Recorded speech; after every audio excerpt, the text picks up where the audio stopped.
Welcome to Growth Decoder, a podcast proudly brought to you by Canadian Western Bank. I'm your host, Mahfuz Chowdhury. We're going to meet businesses with a variety of different backgrounds to unpack the challenges and successes that go hand in hand with growth and find out how they got to where they are today. Sharp Trucking was founded in 2011 by cousins Mark Craddock and Brett Herniak. Craddock was a third generation in his family to work in the trucking industry, and he decided to go out on his own to see what he could build. They started out by servicing the oil patch and then got into the explosives industry. It didn't take long before Craddock and Herniak were competing with billion-dollar trucking companies. But then tragedy struck. Mark Craddock, the 36-year-old CEO, died in a car accident in May 2020. Matthew Halstead is the president of Sharp Trucking. Matthew, thank you so much for joining us today. My pleasure. Thanks for having me. I'd love to start with the state of the company before you joined the team. This was a tragic story, especially for how much the family values meant to the company. As I was reading about it on the website, it seems like it was a big core of what this company was about. Can you talk a little bit about what impact Mark's death had on Sharp Trucking?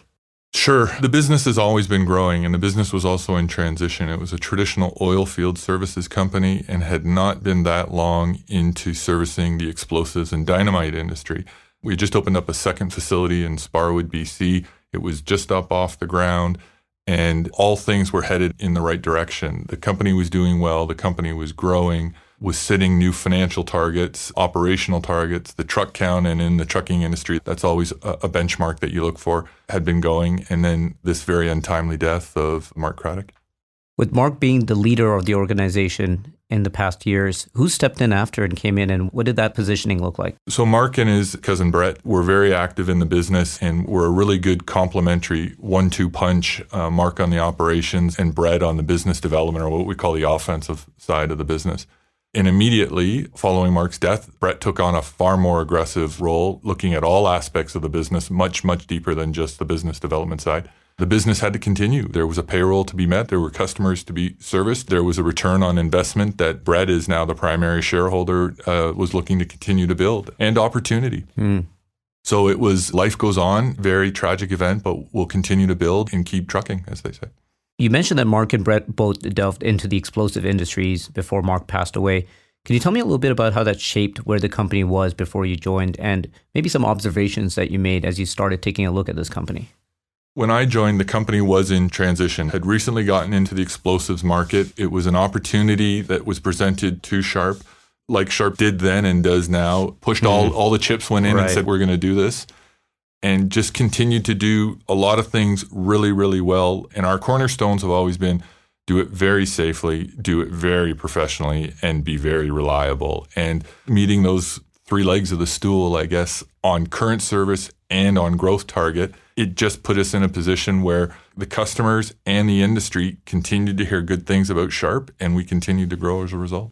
And it was very evident that taking very calculated risks was a big part of the decision-making that took place, not only in the early years, but even now.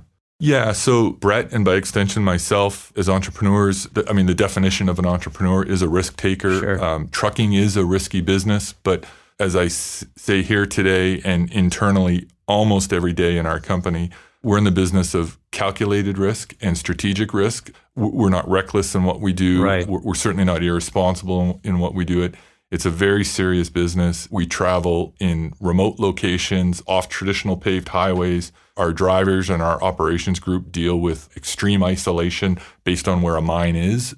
Because of that, cliches aside, it's absolutely safety first. Right. It can't be a cornerstone value for your company if reckless is a terminology that gets thrown around. And I think you've really been delivering on the promise for many, many years. I'd love to get the chapter on when you joined the company. How did you and Brett cross paths, and what did it look like for someone that was joining what was already a substantial company, and how did you make your way into the business? Sure. So I'm not from Edmonton, but I say all the time, it's the smallest city of 1 million people I've ever lived in. Brett and I had a mutual colleague. She was doing some consulting for Sharp.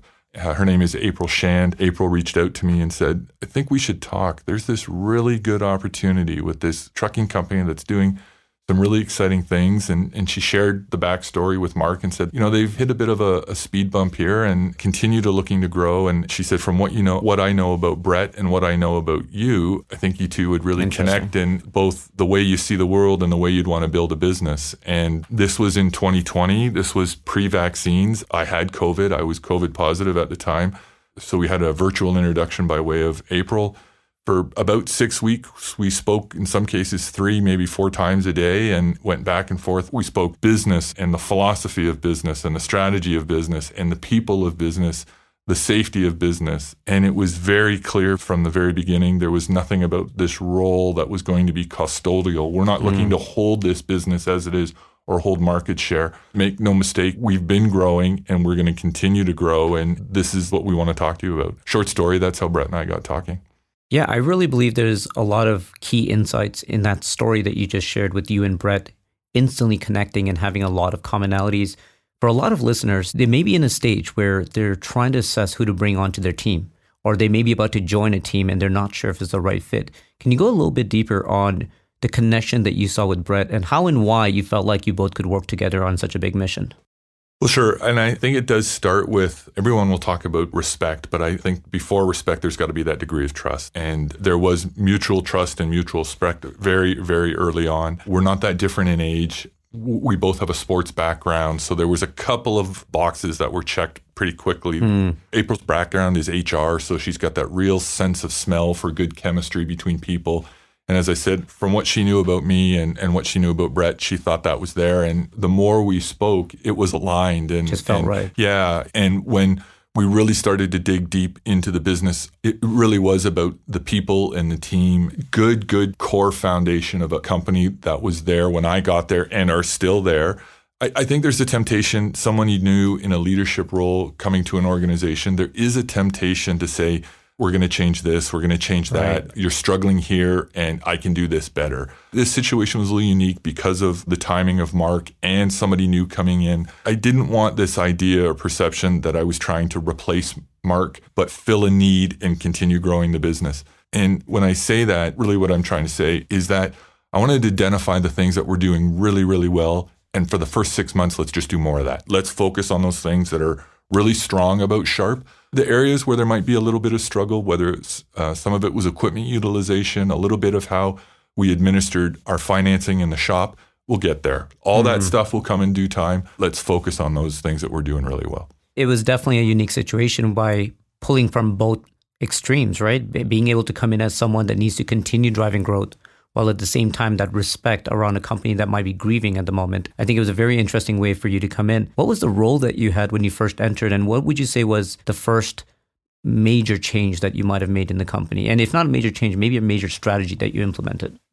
I came in as the role of general manager and oversight for operations, finance, maintenance, HR, all elements that encompass the full business. A lot of the principles that were in place were based on when the company was 18 trucks. I joined at the time when we were 26. We're now close to 60. What I wanted to make sure was, as we bring on more trucks and more drivers, that the focus was the internal infrastructure that supports it, the HR that supports it, the finance that supports it, most importantly, the safety that supports it. When you're 18 trucks and you're a small to medium-sized business, you can do a lot of things out of a spiral notebook and you can do it ad hoc and spontaneously. And now it was our policy, our process, our structure, our internal mechanisms had to support that growth.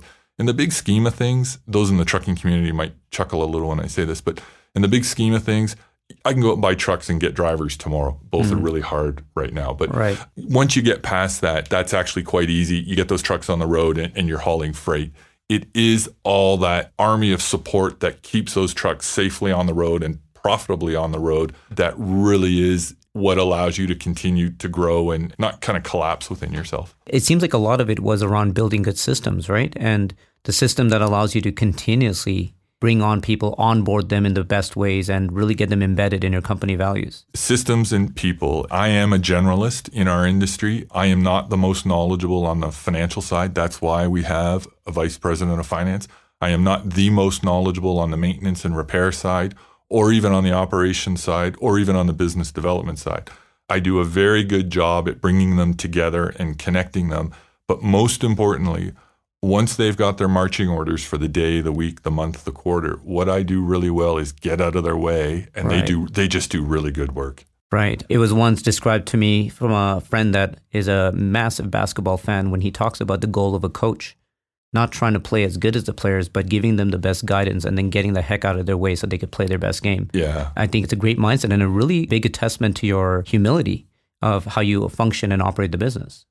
And we're small. In the big scheme of things, we service a billion-dollar mining industry. We compete with billion-dollar trucking companies for similar work. We deal with large vendors such as Kenworth. And if I had an ego, it would be put in check awfully quick with companies that size. We work with companies. I mean, they've got 32 vice presidents and 25 directors of whatever. Our shareholders and our stakeholders count on one hand. We have an opportunity put in front of us. We will caucus as a group, knock it around. We take an informal cooling off period of about 36 hours. We all kind of look each other. Yep, sounds good. Yeah. Okay, let's go execute. Yeah, and that's great.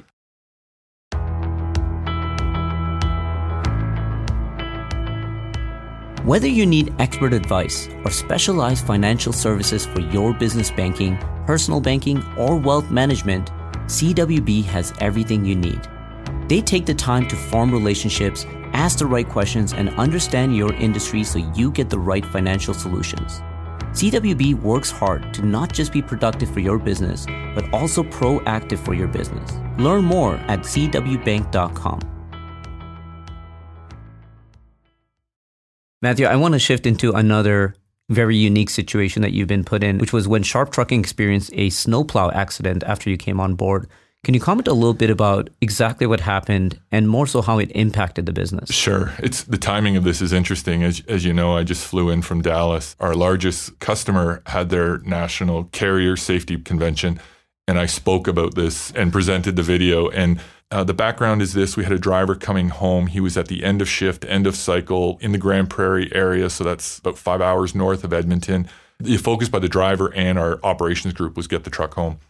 He was driving through not bad weather, but not great weather. Bit of what we call a snow cloud had been created on the highway. And through the video, you can see the driver accelerate into the snow cloud, which is in fact the opposite of what you're supposed to do.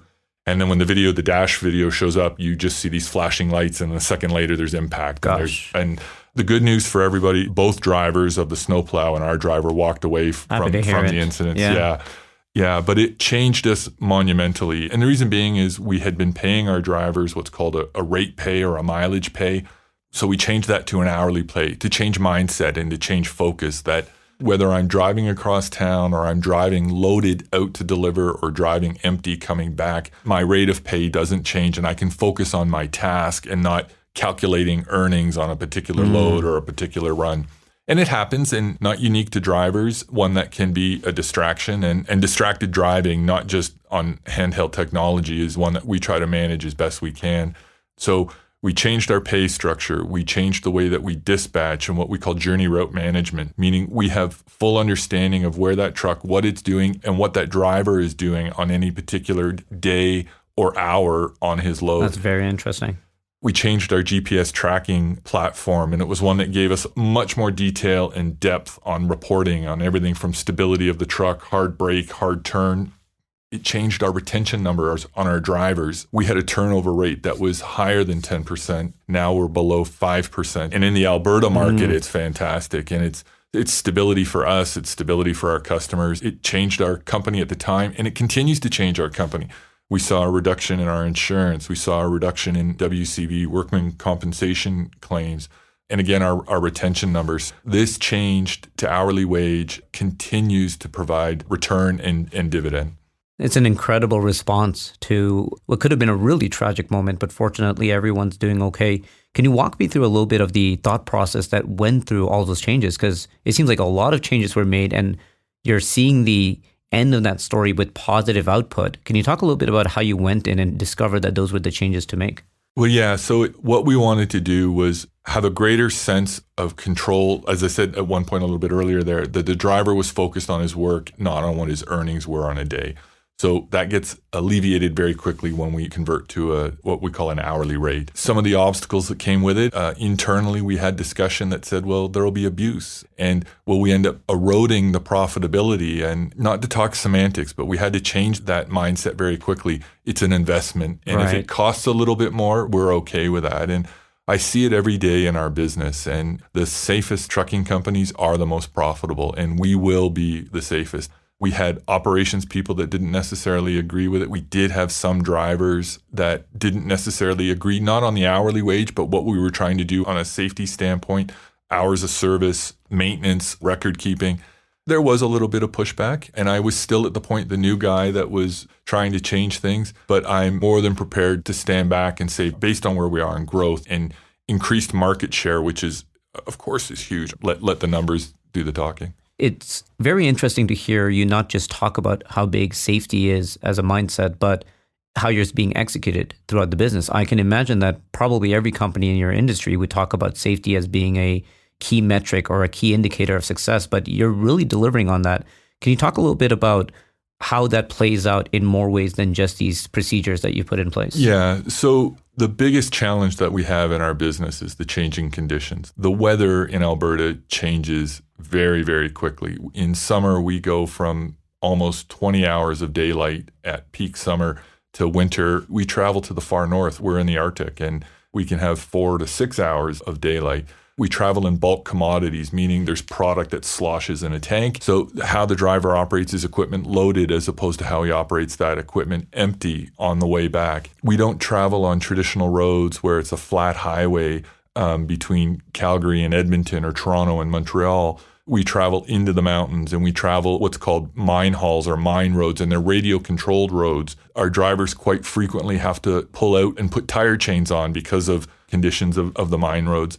Because our conditions on a micro or a daily change, we as a business have to be prepared to change our philosophy pretty regularly. And we blow up bridges behind us because what solved our problems yesterday may not necessarily solve our problems tomorrow. And there's a quote that says, in business, turbulence isn't the issue. It's looking to address that issue with yesterday's logic. And it's a great expression, and it's one that really carries through, and I steal from it daily. If I had to pull out characteristics as a leader that you are in your industry, that quote and the story you just exchanged with me, one of them that comes out right away is just your ability to stay adaptable and being able to adjust based on circumstances. Would you agree with that? And are there other characteristics that you think allows you to operate in the level that you do? Sure. Yeah. Brett's always had a great line, and I steal from him pretty regularly as well. And his is, there's no finish line. There's no finish line on what we need to do to be safe. There's no finish line on what we need to do to meet the needs of our staff, our drivers, our operations, our mechanics. There's no finish line on service. And tomorrow our customer is going to throw, we could call it a problem or a challenge, but it really is an opportunity to be further invested with our customers. And there is no finish line to meeting those needs. And I go back to our size a little bit. We're flirting with just about 100 people at this point, and we can move, and we can move quickly. And as I opened up with earlier, we don't do it recklessly, and we're strategic about it, but we can move quickly. And that's what puts us in a position to compete with companies that are 32 vice presidents and 20. And don't get me wrong, our trucking community needs companies that size. Right. They have a real place in the marketplace. I'm just glad it's theirs and not ours. Yeah, I bet. And you mentioned this is your 4th time opening up about the snowplow incident. And it sounds to me like you're also heavily invested in educating people based on your learnings. What are these other 3, and what is the goal of sharing this story with others? Sure. So it's been shared on 2 separate occasions with our primary customer, which is Orica. And we've also shared it with our insurance company, and they have shared it internally. There was a time in trucking where it was my problems are my problems and your problems are your problems. But it is a community. It is one where we travel the same roads, and my family is on that road, as is yours and everyone else. The safer we are and the better we can make our industry and the roads safer as a whole, happy to share. Matthew, I want to thank you so much for your time and for sharing the story of a very difficult transition. And a legacy that needed to be kept and continue growing with it ahead of time. Can you talk a little bit about what's next for Sharp Trucking? You put in place a model that's working really well. You talked a little bit about the growth opportunities that could happen as fast as you wanted to, but you're doing it very calculated. Can you talk about what we could anticipate coming up next? So it wasn't so long ago, we were in Sparwood, BC, and we went down there. We were servicing with 6 trucks. We've now more than doubled our truck count down there, and revenue and profitability continues to follow truck counts. We're very pleased there. So we're going to more than double here. I will talk about the opportunity, but it's important to talk about those results too, because we continue to do these things really well and grow at the same time. If we were just going to hold status quo and try to maintain those numbers, that in itself would be a challenge. Right. But what we've done and continued to almost double in size is pretty significant, and really an acknowledgement to our operations group and our safety people and our finance group. What's next for Sharp? We've expanded our offerings within the explosives community. We now haul liquid dynamite. We haul prill, which is a dry tablet. We haul packaged dynamite. We have some expansion coming our way in the market. The other next big opportunity for us is where we continue to grow in the industrial market, which was some of that traditional oil field services that got Sharp up and running as an entity. That part of our business continues to grow by leaps and bounds as well. Thank you so much for your time today and for sharing a part of you and the side of your business that maybe others don't get to see. It is greatly appreciated. Oh, my pleasure. Thanks for having me. The conversation with Matthew was not only inspiring, but it gave us a lot of key takeaways to think about. Some of my favorite takeaways from the day was, number one, the willingness to be adaptable, especially in difficult situations, and then taking action. This was very evident when Matthew shares the story about the snowplowing incident and how he was able to adapt by changing company procedures and put them into action to produce fantastic results. Secondly, I loved his ability to build trust with his team. He was put in a very unique situation. It wasn't easy to be accepted as someone new taking on an ongoing legacy, but he found a way to slowly work his way in, build trust with the team members, and also trust that their talent could get the job done, which often result in him, more often than not, just getting out of the way and letting them do what they do best. And finally, proven disruption. Being able to go in the space with the mindset that you can change things and make things better. And although you may initially receive a lot of negative feedback and pushbacks, by believing your gut and going there with the mindset that you can make better changes, proven disruption, with the emphasis on proven, has produced a lot of positive output that delivered on the promise that Matthew has made.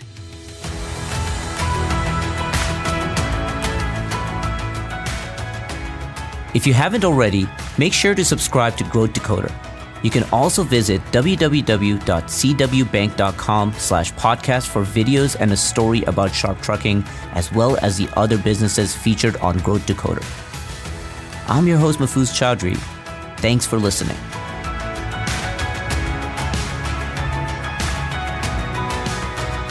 Growth Decoder is brought to you by Canadian Western Bank, with production by Strategic Content Labs.